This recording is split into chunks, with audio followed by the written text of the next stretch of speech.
우리는 사람을 선택해야 하는 문제를 자주 만나기도 합니다. 또는 반대로 어떤 사람의 선택을 받아야 하는 입장에 있기도 합니다. 사람을 택하는 일은 생각보다 자주 있습니다.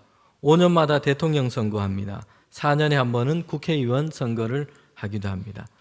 그 외에도 사람을 선택하는 일을 자주 있습니다. 교회에서 일꾼을 선출하기도 합니다. 사람을 택하여 선택하는 일은 그러나 쉽지는 않습니다. 그래서 많은 사람들이 이렇게 얘기를 합니다. 누가 누구인지 잘 몰라서 택하기 어렵다. 두 사람 중에 어떤 사람을 택해야 할지 모르겠다. 그리고 많은 사람, 이 중에 어떤 사람인지 내가 선택해야 될지 잘 모르겠다라는 것입니다. 이처럼 사람을 선택하는 일은 생각보다 어렵습니다. 때로는 실패하기도 합니다. 그래서 다음번 선택의 문제 앞에서 두려움과 염려에 사로잡혀 있기도 합니다. 설교 앞부분에서 우리가 택하는 일에 대해서 말씀을 드린 이유는 오늘 본문이 부활하시고 승천하신 그 예수님, 그 뒤에 남겨진 제자들과 성도들이 이제 사람을 택하여 세우는 일을 처음으로 하고 있는 것을 오늘 본문으로 읽었습니다. 예수님은 제자들에게 내가 너희와 세상 끝날까지 함께 할 것이다 약속하셨습니다. 초대교회 제자들뿐만 아니라 오늘 우리에게도 주님께서 말씀하시고 약속하신 것입니다. 세상 끝날까지 주님은 우리와 함께 하십니다. 주님의 이 약속의 말씀은 영으로 성령 가운데 우리와 함께 하신다는 말씀입니다. 주님은 십자가에서 고난당하시고 그리고 죽으셨습니다. 부활하셔서 신령한 몸을 입으시고 승천하셨습니다. 하나님의 그 우편으로 올라가신 것입니다. 이제 더 이상 육신의 몸을 입은 몸으로 제자들과 함께 하지는 못하십니다. 3년 동안 공생의 기간 동안 제자들과 함께 먹기도 하고 함께 나누고 걷고 함께 이야기를 나누셨어요. 그들 앞에 서서 말씀을 가르치셨습니다. 직접 떡을 떼기시기도 하셨고 그들의 발을 씻기도 하셨습니다. 그러나 승천하셔서 하나님의 우편으로 올라가셨기에 이제는 그런 모양으로 그들과 함께 하시지는 못하시는 것입니다. 하늘로 올라가시는 주님, 승천하시는 주님께서 제자들에게 하신 말씀이 있습니다. 예루살렘에 가서 하나님께서 약속하신 것, 성령의 충만을 기다리라는 것입니다. 제자들은 예수님의 말씀을 따랐습니다. 예루살렘에 갔고요. 거기에서 마가의 다락방에 함께 모였습니다. 하나님께서 약속하신 것을 기다립니다. 여러분, 그런데 성령의 충만을 제자는 어떻게 기다리고 있습니까? 초조하게 날짜를 세면서 시간을 보는 것은 그런 기다림이 아니었습니다. 성령 충만이 제자들에게서 그들에게 언제 일어날지를 제자들은 알지 못합니다. 그때와 시간을 스스로 정할 수도 없습니다. 그러기에 넋놓고 앉아서 그냥 마냥 기다리는 그런 기다림으로 그들도 기다린 것이 아니었습니다. 사도행전 1장 14절에 보면 이렇게 말씀합니다. 더불어 마음을 같이하여 오로지 기도에 힘쓰더라. 성령 충만을 기다리는 것은 다른 말로 하면 성령 충만을 사모하며 기도하면서 기다리는 것이었습니다. 제자들은 함께 모일 때에 같은 마음으로 모였습니다. 한 마음이 되었어요. 그리고 모두가 하나님께서 약속하신 그 성령 충만을 얻기 위해서 기대하고 고대하는 마음으로 기다린 것입니다. 이런 소망을 가지고 함께 기도에 힘쓴 것입니다. 3개월 전에 미국의 에즈벨이라고 하는 작은 도시에 그 대학에서 이례적인 어떤 사건이 일어났습니다. 통상적으로 드렸던 대학의 채플 시간이었어요. 학생들이 모여서 예배를 드렸습니다. 그런데 그때부터 참석했던 많은 이들이 성령을 경험하게 됩니다. 하나님을 예배하는 기쁨으로 모인 사람들 가운데 많은 이들이 그 기쁨이 충만하게 됩니다. 어떤 사람은 회개하며 주님께 나아가기도 했습니다. 하나님을 찬양하고 예배하는 그 기쁨이 그들 가운데 가득했어요. 그때부터 이 채플실에서는 몇 주 동안 24시간 중단되지 않고 그들의 예배가 계속되기 시작했습니다. 예배를 사모하는 사람들이 모이기 시작했어요. 그 도시뿐만 아니라 미국 전역에서 해외 다른 나라에서까지 함께 예배하기 위해서 사람들이 모이기 시작했습니다. 도시에 거주하는 사람보다 하나님을 예배하기 위해서 모인 사람의 수가 더 많아지기까지 했습니다. 이 에즈베리 대학교 채플실에서 계속되었던 이 예배는 한 달 뒤에 공식적으로 이제 마감을 하게 됩니다. 모인 그 모든 사람들을 이제 그들이 살아가는 곳으로 파송하는 곳으로 마무리했습니다. 이제 그들이 사는 곳으로 가서 은혜의 전달자가 되어 살아가라라는 부름이었습니다. 그 이후에 그리고 지금까지 미국에는 몇몇 학교 그리고 교회 이곳에서 이와 같은 어떤 영적인 변화들이 일어나기 시작했습니다. 학교 안에서 함께 예배하기 위해서 모이는 그 모임들이 막 생겨나기 시작했어요. 그리고 교회 중에는 감격과 기쁨으로 매일 저녁 시간 함께 모여서 찬양하고 기도하고 예배하는 그런 모임들이 교회들 가운데 생겨나기 시작한 겁니다. 회개하고 순전한 믿음으로 주님을 위한 삶을 결단하는 사람들이 많이 일어나기 시작했습니다. 이런 놀라운 변화, 이런 사건의 변화는 어디에서부터 시작된 걸까요?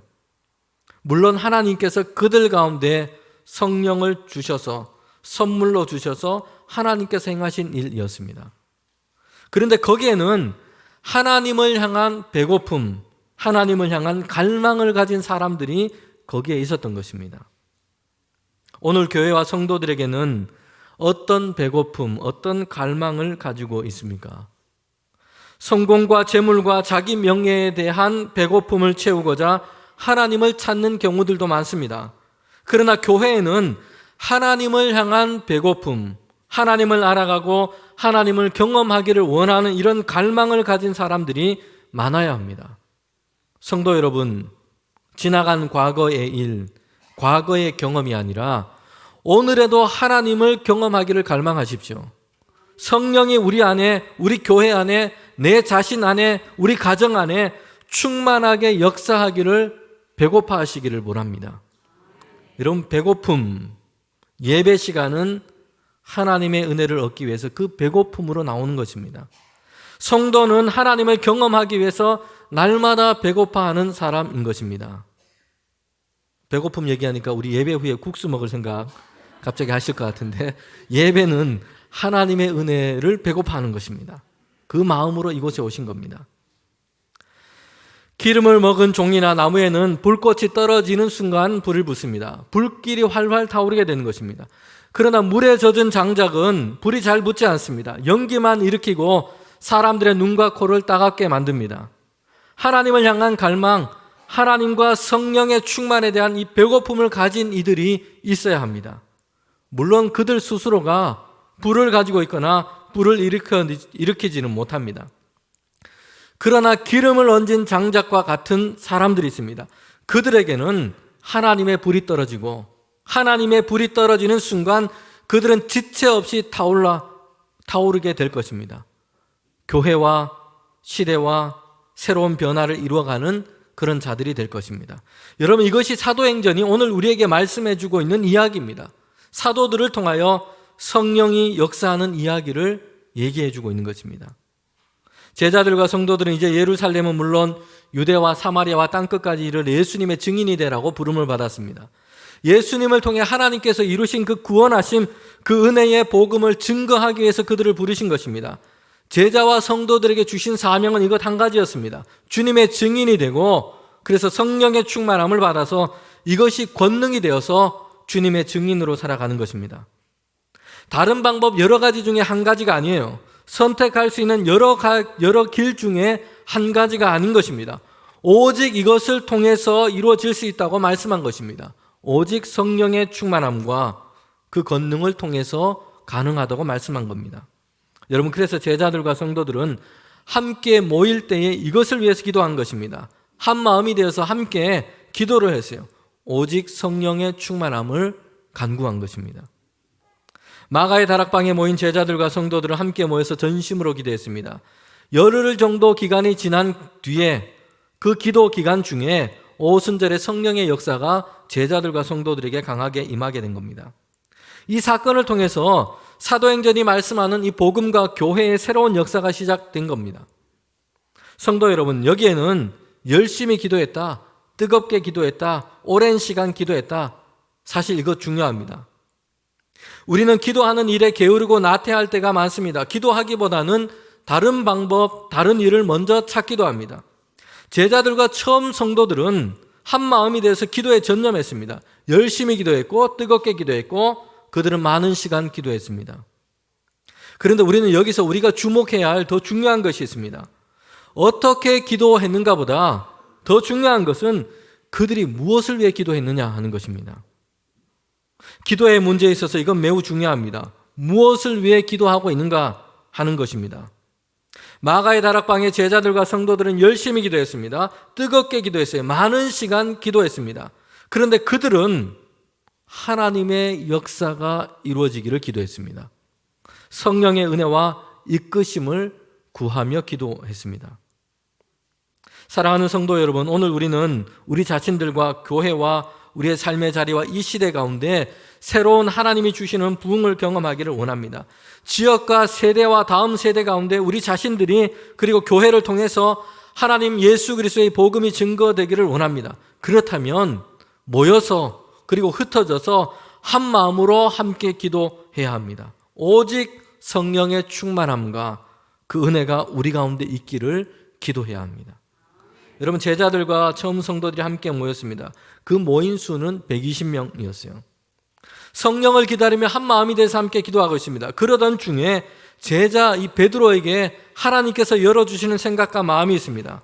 그것은 가룟 유다를 대신할 사도를 세우는 것이었습니다. 베드로는 힘써 기도하는 중에 그에게 주신 생각이었어요. 그냥 임의대로 자기의 생각대로 자기의 뜻대로 내어놓은 안건이 아니었습니다. 성령의 충만함을 기다리면서 이제 권능을 얻고 증인이 되기 위해서 기도했습니다. 다른 제자들과 성도들이 함께 모여서 기도했습니다. 그러던 중에 하나님께서 그에게 주신 생각이었습니다. 한번 같이 따라해 봅시다. 사람을 세우는 것이 중요합니다. 사람을 세우는 것이 중요합니다. 모여서 한 마음으로 기도하기를 힘쓰던 중이었어요. 그 중에 베드로에게 하나님이 주신 생각이 있어요. 베드로는 이것을 제안한 것입니다. 가룟 유다를 대신해서 사도의 직분을 감당할 사람을 세우자는 것입니다. 가룟 유다는 어떤 사람입니까? 가룟 유다는 12명의 제자 중에 한 사람이었어요. 영리한 사람이었고요. 돈주머니를 담당했던 사람이었습니다. 그는 예수님의 제자가 되었어요. 가룟 유다는 그러나 예수님에 대한 자신의 기대를 버리지 못했습니다. 주님이 이제 힘과 권세를 가지고 로마로부터 이스라엘을 독립시킬 것이다, 이런 생각을 끝까지 가지고 있었던 것입니다. 가룟 유다는 셀롯 땅 출신이었어요. 셀롯 땅은 로마의 압제로부터 이스라엘을 해방하기 위해서 무장 독립 운동을 했던 사람들의 무리였습니다. 유다는 로마의 압제 아래 놓인 이 유대 민족을 해방시킬 것이라는 이런 기대와 생각을 가지고 예수님을 따랐던 것이요. 예수님의 제자로 부름을 받았고 주님과 함께 했지만 가룟 유다의 생각은 바뀌지 않았습니다. 그가 바라고 기대하는 것, 그가 추구하는 것, 예수님을 만나기 전과 예수님과 함께 있을 때에도 하나도 바뀐 것이 없었던 것이요. 가룟 유다는 자신의 목표와 목적을 이루기 위해서 예수님을 필요로 할 뿐이었어요. 사탄은 이런 가룟 유다의 마음 가운데 악한 생각을 집어넣었어요. 결국은 자신의 소원, 자신의 기대를 채워주지 못하는 예수님을 배반하고 팔기로 작정한 것입니다. 가룟 유다는 돌이키지 않았습니다. 예수님을 팔아버렸어요. 그리고 자신의 죄를 회개하기보다는 자책하면서 스스로 목숨을 끊고 만 것입니다. 예수님 곁에 있었지만 주님을 따르는 길로 가지 못했던 것이요. 자기 길로 가고 만 것입니다. 예수님을 떠난 그 길은 사망과 멸망의 길이었던 것입니다. 여러분, 그런 의미에서 유다는 사실 예수님을 배반한 것이 아니었어요. 엄밀하게 말하면 유다는 예수님의 제자가 되지를 못했기 때문입니다. 제자는 자신의 것을 내려놓고 주님께 배우는 사람입니다. 이전에 자신이 가진 목적과 방향이 아니라 이제는 예수님을 따르게 된 사람이 제자입니다. 그런 의미에서 유다는 한 번도 예수님의 제자가 되지를 못했습니다. 주님을 따르기보다는 자신이 원하는 목적과 목표를 위해, 자신의 필요를 위해 예수님을 이끌고 가기를 원했던 것입니다. 사랑하는 성도 여러분, 우리 교회와 우리는 예수님을 따르고 있습니까?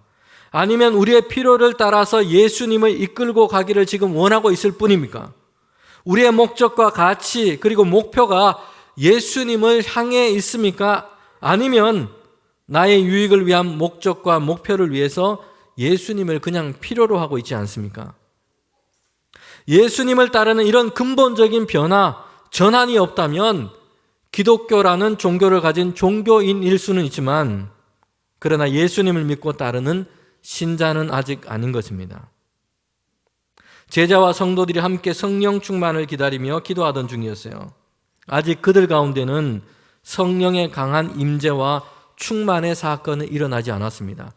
그런데 베드로에게 먼저 성령께서 주시는 생각이 있었습니다. 실패한 가룟 유다를 대신해서 사도를 세우는 것이에요. 사도행전의 이 성령의 역사를 통해서 전도와 부흥의 이 역사를 사도행전은 보여주고 있습니다. 그런데 그 시작에서 사람을 세우는 일을 먼저 이야기하고 있습니다. 사도요 복음의 증인될 사람을 세우는 일이 중요하다는 것을 보여주고 있습니다. 여러분, 이것은 오늘 교회와 우리의 중요한 과제요 사명이기도 합니다. 사람을 세우는 일이 이렇게 중요합니다. 많은 사람들이 주일에 교회당에 모여서 예배를 드립니다. 그러나 무엇보다도 세상 가운데서 예수님을 따르는 신자요, 성경의 가치와 기준을 가지고 살아가는 신자로 사람을 세워가는 것이 여러분 교회와 우리의 중요한 사명인 것입니다. 교회들은 좋은 교회당과 건물 세우는 일을 제법 잘 했습니다.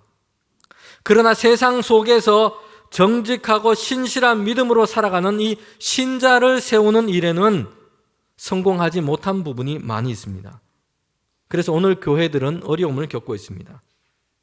다음 세대와 자녀들을 성경의 말씀을 가지고 예수님의 사람으로 세우는 일에 최선을 다하는 것이 우리에게 필요합니다. 이것이 우리의 가장 중요한 사명이기도 합니다. 미국의 대통령이기도 했지만 존경받는 신앙인으로 더 알려진 지미 카터 대통령이 있습니다. 그는 고령에다가 얼마 전에는 암으로 시한부 판정을 받게 됩니다. 98세입니다. 병원에서 생명 연장하는 이런 무리한 치료를 받지 않기로 결단합니다. 그리고 이 모든 것을 거절하고 이제 집으로 돌아가서 가족들과 함께 시간을 보내기로 합니다. 하나님께서 부르시는 그 마지막 순간 그 부르심을 순복함으로 기다리기로 결정한 겁니다. 그러던 중에 CNN에서 지미 카터에 대한 특집 기사를 실었습니다. 그런데 그 제목이 뭐냐면요, 주일학교 교사의 진심이었던 지미 카터 대통령이었습니다. 여러분, 이 미국의 대통령이었어요. 그는 노벨 평화상을 받기도 했습니다. 이룬 업적과 성과가 정치, 경제, 문화, 미국뿐만 아니라 세계 곳곳에 대단히 많은 성과를 남긴 큰 인물이었습니다. 그런데 그의 인생의 마지막 시점에서, 이 보내고 있는 그 시점에 CNN에서 그의 인생을 보면서 가장 두드러지게 중요하게 본 것이 있어요. 지미 카터가 주일학교 교사로 아이들을 만나고 성경 공부를 가르친 일에 진심이었다는 것입니다. 기사를 보면 1978년에 있었던 일입니다. 아주 기념비적인 평화조약이 그 해에 맺어지게 됩니다. 이집트와 이스라엘이 이제 평화조약을 맺게 된 것입니다. 이 조약이 이루어지도록 중재하고 진행한 사람이 당시 미국의 대통령이었던 지미 카터였습니다. 이 일이 지미 카터가 노벨 평화상을 받게 되는 중요한 계기가 되기도 했습니다. 당시 평화조약은 미국에서 2주 동안 진행이 되었어요. 이집트 대통령과 이스라엘의 총리가 미국에 와서 이제 지미 카터 대통령과 2주간 논의를 하면서 평화조약을 맺게 된 것입니다. 계속 이 두 사람과 이야기를 하며 중재를 하는 것이에요. 서로 양보하도록 하고 그만 좀 싸워라. 미사일 쏘는 거 그만 좀 하고 사이좋게 지내자. 이제 이 평화조약에 좀 서명을 좀 해라. 평화회담을 이렇게 이끌어가고 있었던 거죠. 2주 동안 진행되었기 때문에 중간에 주일이 끼어져 있었습니다. 이 엄청난 중요한 일을 진행하는 중이었지만 이 주일에 지미 카터 대통령은 자신이 다니는 교회에 가서 주일학교 교사로 아이들의 성경 공부를 가르쳤습니다. CNN의 기사는 이렇게 쭉 이야기를 하고 있습니다. 그때 지미 카터 대통령이 주일학교 자기 반 아이들을 가르치면서 이렇게 얘기를 합니다. 얘들아, 선생님이 이번 주에는 정말 바빴단다. 정말 중요한 일이 많았어. 그런데 하나님께서 함께해 주셨단다. 얼마나 감사한지 몰라. 얼마나 기쁜지 몰라. 이러면서 성경 이야기를 주일학교 아이들에게 가르친 것이에요. 여러분, 미국의 대통령이면 대학이나 유명한 사람들이 모여있는 그 모임에서 연설을 한다면 많은 후원금을 얻을 수 있을 것입니다. 그런데 이 지미 카터는 그런 곳에 가기보다는 주일학교에서 아이들을 만나고 그들을 가르치는 일에 진심이었던 것입니다. 2015년에 뇌암 진단을 받고 투병 중에도 주일학교 교사로 가르치는 일을 계속했어요. 이제 98세가 되어서 생애 마지막 시간을 보내는 그 시점에 그의 집으로 돌아가게 됩니다. 그때서야 진심이었던 주일학교 교사를 이제 그만두게 되었다고 얘기합니다. 우리 교회가, 저와 여러분이 다음 세대는 물론 사람을 믿음의 사람으로, 또 우리 자신들이 신자로 세워지고 그렇게 장성해 가는데 그 일에 진심이기를 원합니다. 여러분, 이것이 교회에 주신 정말 중요한 사명인 것입니다. 베드로의 제안을 따라서 이제 사도들과 처음 성도들은 가룟 유다를 대신할 사람을 세우기로 합니다. 사도의 직무를 담당할 사람이었어요. 그런데 어떤 사람을 택할지 그 선택의 기준이 그들에게는 분명했습니다. 사도행전 1장 21절 22절 말씀입니다. 이러므로 요한의 세례로부터 우리 가운데 올려져 가신 날까지 주 예수께서 우리 가운데 출입하실 때에 항상 우리와 함께 다니던 사람 중에 하나를 세워 우리와 더불어 예수께서 부활하심을 증언할 사람이 되게 하여야 하리라 하거늘. 가룟 유다를 대신할 사람을 택하는데 그들 가운데는 기준이 분명했어요. 예수님께서 세례를 받으신 때부터 부활하셔서 승천하실 때까지 함께한 사람, 함께 다니던 사람, 그들 중에 사람을 택하여 세워야 한다는 것입니다. 여러분, 왜 그렇습니까? 예수님의 증인이 되어야 하기 때문입니다. 사도를 세우고 사도로서 그가 해야 하는 본분과 사명은 예수님을 증거하고 예수님께서 가르치신 그 하나님의 나라의 복음을 증거하는 것이기 때문입니다. 사도들과 성도들은 주님께서 그들에게 주신 그 명령, 그 목적과 사명이 무엇인지 분명했습니다. 이것을 먼저 생각하고 이것을 분명하게 한 것입니다. 그리고 여기에 합당한 사람이 누구인지를 살핀 것입니다. 예수님은 12명을 제자로 부르시고 세상 가운데 보내셔서 사도로 일하시게 했습니다. 하나님의 나라의 복음을 전파하도록 한 것입니다. 가룟 유다의 낙오 때문에 이제 11명이 되고 말았습니다. 가룟 유다가 실패했습니다. 그를 대신해서 지금 한 사람을 세우고자 한 것입니다. 자리가 하나 비었으니까 비어있는 것이 별로 보기에 좋지 못해서 사람을 택해서 세우려고 한 것 아닙니다. 빈자리를 채우기 위해서 이렇게 하고 있는 것이 아니라는 겁니다. 예수님은 12명의 제자를 부르셨습니다. 이 12라고 하는 이 숫자는 이스라엘의 12지파와 연결되는 것입니다. 12명으로 이루어진 이 제자들은 새로운 이스라엘, 새로운 언약의 백성을 지금 대표하고 있는 것을 보여주는 것입니다. 새로운 하나님의 백성을 지금 대표하여 상징적으로 보여주고 있는 것입니다. 성경의 12라고 하는 이 숫자는 완전함을 뜻하는 수인 것입니다. 예수님은 12명의 제자를 택하시고 세상 가운데 사도로 지금 보내시는 것입니다. 이것은 하나님의 구원의 역사가 예외 없이 모든 민족, 모든 나라를 향해서 확장되어 가고 그 완전함을 지금 보여주고 있는 것입니다. 여러분, 그러기에 성령께서는 기도하던 베드로에게 이런 생각을 주신 것입니다. 가룟 유다를 대신해서 사도를 세우기로 한 것입니다. 자리는 사명을 위해 있는 것입니다. 자리를 채우기 위해서 사람을 선택한 것이 아니었어요. 목적과 사명을 이루기 위해서 사람을 택하여 세운 것이었습니다. 그때에는 자신들과 가까이 지내고 있는 사람, 개인적인 친분을 고려할 문제가 아니었습니다. 심지어는 자신들과 마음과 말이 잘 통하는가, 같이 일하기 좋은 사람인가, 성격이 어떠한가, 이런 부분을 먼저 따지지도 않은 것이요. 예수님께서 사도로 세우신 그 목적이 무엇인가, 우리가 함께 해야 할 그 사명이 무엇인가를 먼저 생각한 것입니다. 예수님께서 세례로부터 부활하시고 승천하실 때까지 함께 한 사람 누구인지 살펴보니 그들 중에 두 사람이 있었어요. 요셉과 마띠아라고 하는 사람이었습니다. 한 사람이면 선택의 문제 때문에 고민하지 않아도 될 것입니다. 그런데 두 사람이고 이제 세워야 할 직분, 사도직은 하나입니다. 선택의 문제가 생기게 된 겁니다. 여러분, 이때 사도들과 성도들이 한 일이 있습니다. 사도행전 1장 26절에 보면 제비 뽑아 마띠아를 얻으니 그가 11사도의 수에 들어가니라. 제비를 뽑았다는 것이에요. 여러분, 왜 제비 뽑기로 결정을 한 걸까요? 우리가 보아야 할 이 선택의 두 번째 원리가 있습니다. 사도행전 1장 24절부터 25절 상반절에 이렇게 말씀합니다. 그들이 기도하여 이르되 무사람의 마음을 아시는 주여, 이 두 사람 중에 누가 주님께서 택하신 바 되어서 봉사와 및 사도의 직무를 대신할 자인지 보이시옵소서. 사람들이 택하기보다 그들 자신이 선택하기보다 제비 뽑기를 해서 하나님의 선택하심을 의뢰한 것입니다. 교회 역사를 보면 이집트에 정착한 기독교가 있는데 콥틱 기독교입니다. 그들은 대주교를 선출할 때 이런 모습으로 진행하기도 했다고 합니다.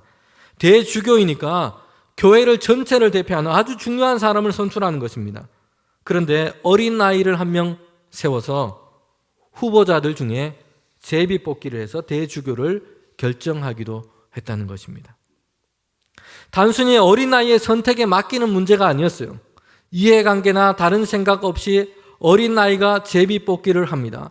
그리고 이 어린 아이의 제비 뽑기를 통해서 하나님의 택하심이 어디에 있는지를 그들은 의뢰한 것입니다. 잠언 16장 33절에 이렇게 말씀합니다. 사람이 제비를 뽑으나 이를 작정하시는 이는 여호와께 있느니라 말씀합니다. 여러분, 이처럼 구약에서 하나님께서는 이스라엘 백성 가운데 선택과 결정의 문제에서 제비 뽑으라는 말씀을 하시기도 했어요. 땅을 분배할 때도 그렇게 했습니다. 사람의 생각과 판단이 개입되는 것을 막고자 했어요. 사람이 결정이 지배하는 것을 배제하고 불가항력적인 하나님의 선택을 얻고자 한 것입니다. 이 말씀은 우리가 뭔가를 결정할 때 꼭 제비 뽑기를 해야 된다, 하나님의 일을 그렇게 결정해야 한다라는 것을 뜻하지는 않습니다.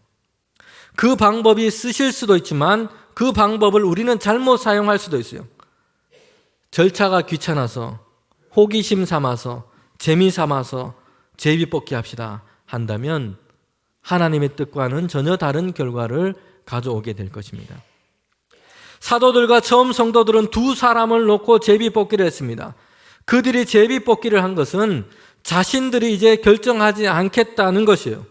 우리들의 생각과 판단으로 결정하지 않고 하나님께서 결정해 주시기를 간절히 바라고 기도하면서 제비 뽑기를 한 것입니다.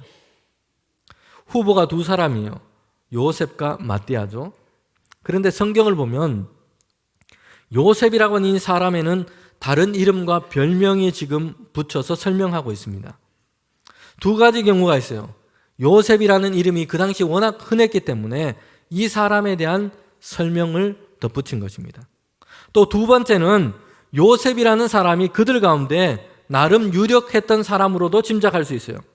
바사바라고 하는 이 이름은 사바의 아들이라는 뜻입니다. 요셉의 아버지인 사바라는 사람이 그래도 알려진 사람, 그들 가운데 그런 사람으로 짐작할 수도 있는 것입니다. 그리고 요셉의 또 다른 별명, 애칭이 있는데 유수도라고 하는 이름이에요. 이 별명은 정의, 올바른, 의로운 이라는 뜻을 가지고 있습니다. 그 애칭에 따르면 요셉은 사람들 사이에서 분별하는 일, 판결을 내려주는 일, 이런 식견을 가진 사람이었고 사람들에게 존중과 인정을 받은 사람으로 짐작할 수 있는 것입니다. 후보 1번이 이런 요셉이에요. 그리고 후보 2번은 마띠아입니다. 이름만 나옵니다. 그가 어떤 사람인지 어떤 이력과 존재감을 가지고 있는지를 설명해 줄 만한 다른 이름, 다른 설명이 나와 있지 않습니다. 마띠아는 요셉에 비해서 사람들에게 크게 알려져 있거나 유력하지 못한 존재라고도 짐작이 되는 것입니다. 만약 사람들이 이름을 적어서 투표했다면 두 사람 중에 요셉이 사도가 될 가능성이 높았던 것입니다. 요셉과 마띠아 그들 모두는 예수님을 증거하는 본질적인 사명과 목적에 부합하는 사람이었어요. 주님과 동행했던 사람이었습니다.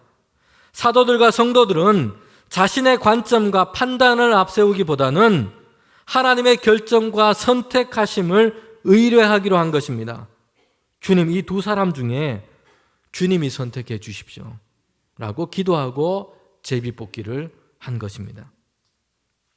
사람이 택하여 세우는 그 일에 사도들과 처음 성도들이 보인 이 모습은 두 가지 중요한 원리를 우리에게 보여주고 있습니다.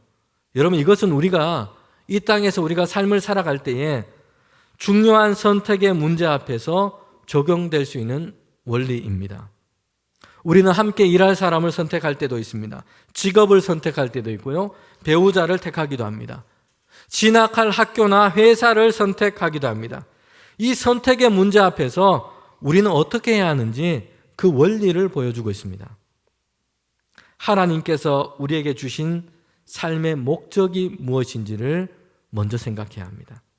내 취향, 내 기분, 내 눈앞에 보이는 유익을 선택하기 위해서 이것을 가장 중요한 기준으로 삼아서는 안 된다는 것이요. 하나님께서 내게 주신 삶의 목적과 사명이 무엇인가, 하나님께서 내게 원하시는 삶의 방향이 무엇인가를 먼저 생각하고 이것을 기준으로 삼은 것입니다. 우리와 교회는 예수님께서 믿음의 사람, 복음에 증인된 삶을 살도록 저와 여러분을 부르셨습니다. 이 목적이 흔들림 없이 분명하게 우리의 삶 가운데 세워지기를 원합니다. 우리 교회 가운데 이 목적이 분명하게 세워지기를 원합니다. 여러분, 그리고 모든 선택의 문제 앞에서 하나님께 주도권을 내어드리기를 원합니다. 우리는 실수가 많지만 하나님은 실수가 없으십니다.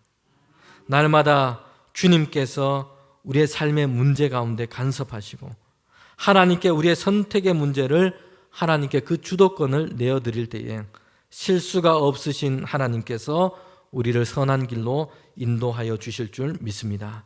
함께 기도드리겠습니다.